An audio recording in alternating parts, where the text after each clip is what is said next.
On this expedition, we hope to fly across the South Pole into the mysterious land beyond to see what is there. Later, Byrd charts the course as the ship, her masts outlined against a scarred ice wall, nears the end of a 14,000-mile journey. The sea is strewn with loose, broken ice, but the sturdy ship crunches steadily on to her improvised berth against the ice barrier. At length we sighted that great natural phenomenon, the ice barrier. Admiral Richard Byrd explored more uncharted land than any other man in history. He was a man of action, but he was a man of thought as well, an explorer and a scientist, an adventurer and a philosopher, a complete man, one of the men in history who had to lead the way. To the cameramen who made this picture, I want to give full credit. They did not hesitate to risk their lives at their job.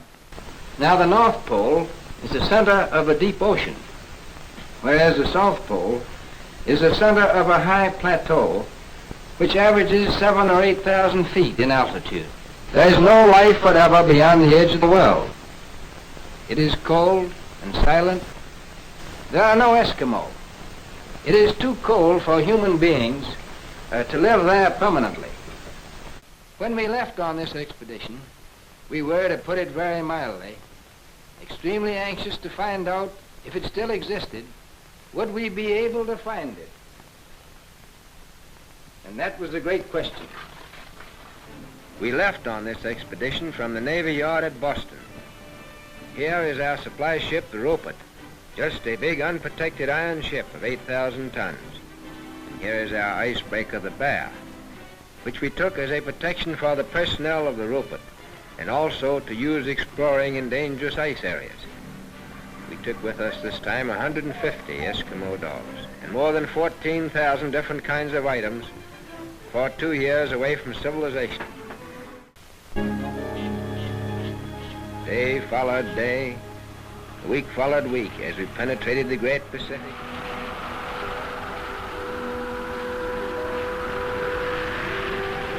Finally, we reached the last outpost of civilization, Dunedin, New Zealand. I flew my flag from the Rupert. We were early in the season and had several weeks to spare. So when we left New Zealand, we did not go straight south to Little America, but to the southeastward for an enormous unexplored area that I had been wanting to get into for many years. And here was the chance at last. To get to that area, we had to cross the shrieking, roaring latitude of 60 degrees. Soon we hit the bad belt. With sloping mast and dipping prow, as who pursued with yell and blow, the ship drove fast, loud roared the blast, and southward we fled. And now there came both mist and snow, and it grew wondrous cold, and ice mass high came floating by. These bergs were the first sentinels of the unknown. On my first South Polar expedition, I had attempted to get into this area several times, but had been turned back by bad weather. The great question was, would we get through this time? Here we are a few miles within that area, and true to its reputation, the sea is rough. And now at last we're going to find out what was in the southern part of this mysterious part of the world.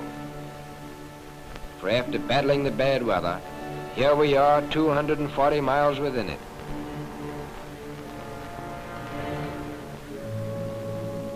We came to this strange phenomenon, ice islands.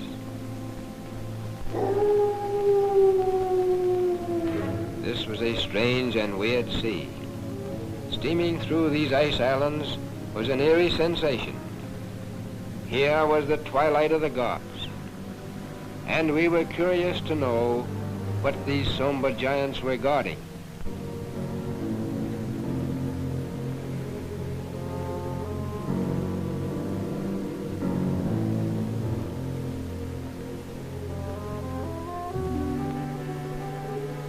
When we finally got through, we came to a most dangerous area where wind and tide working together can make bad, irresistible pressure ice.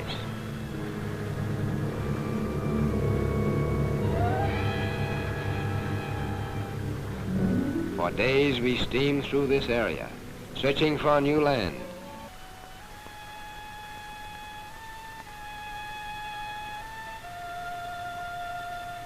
On the 6th day of our voyage, that happened which had been hanging over our heads. Under the pressure of the wind and the tide, the great ice fields began to close in around the ship.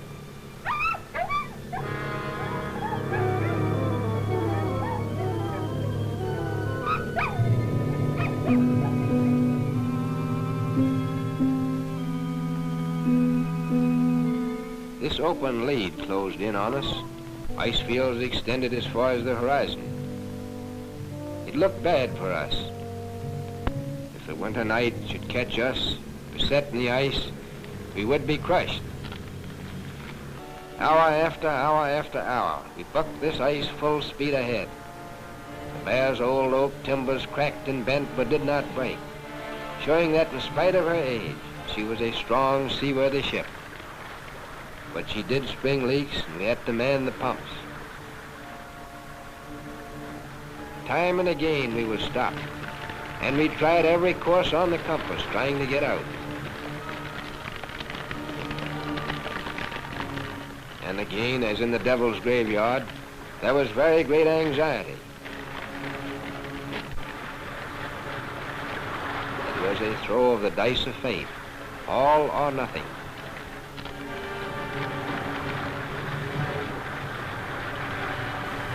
At long last, the dice fell our way, for the elements acted in our favor. The wind and the tide, which had closed the ice in around us, finally opened the pack so that we could break our way into more open sea. We had just gotten out in time before the fall freeze-up. And thus ended the second battle, the Battle of the Great Ice Pack. We had added nearly 500,000 square miles to the Pacific Ocean. And here is our journey's end. At length we sighted that great natural phenomenon, the ice barrier. The ice barrier.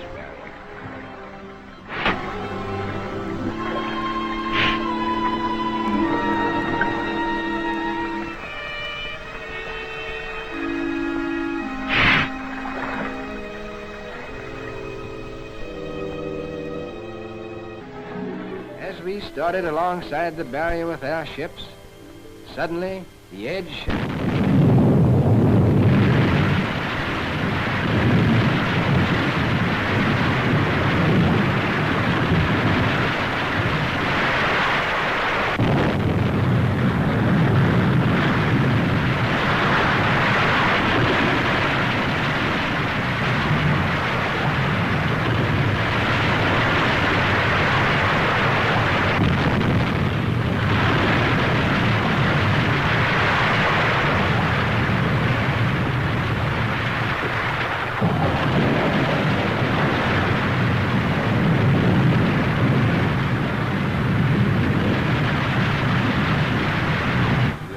what the birth of an iceberg is like.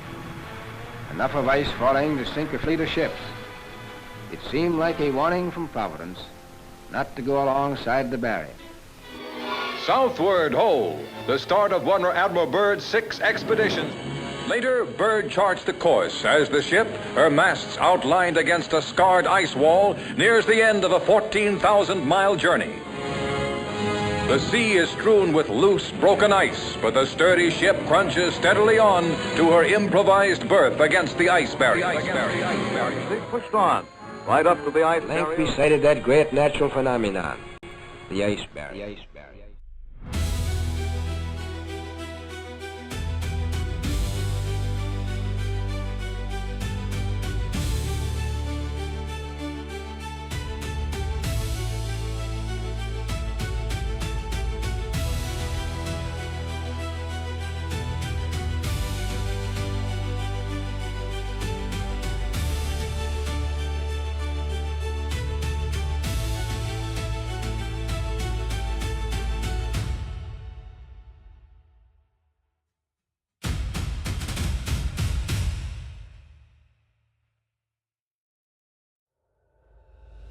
Therefore, whether he likes it or not, he has to go alongside the Great Barrier.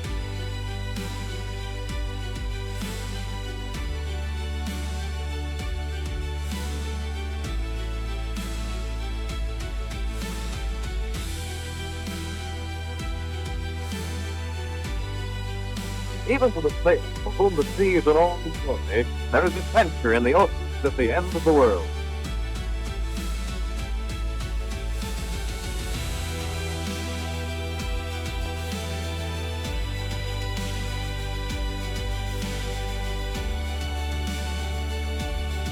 At length we sighted that great natural phenomenon, the ice barrier.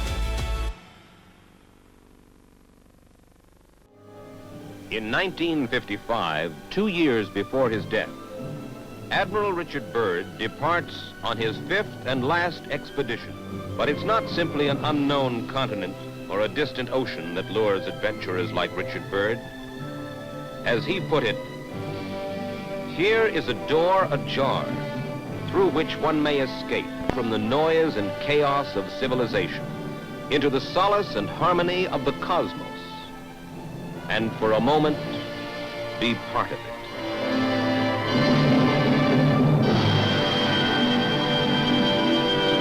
Some of us may answer this call to adventure and journey with Admiral Byrd back to the poles, truly the ends of the earth.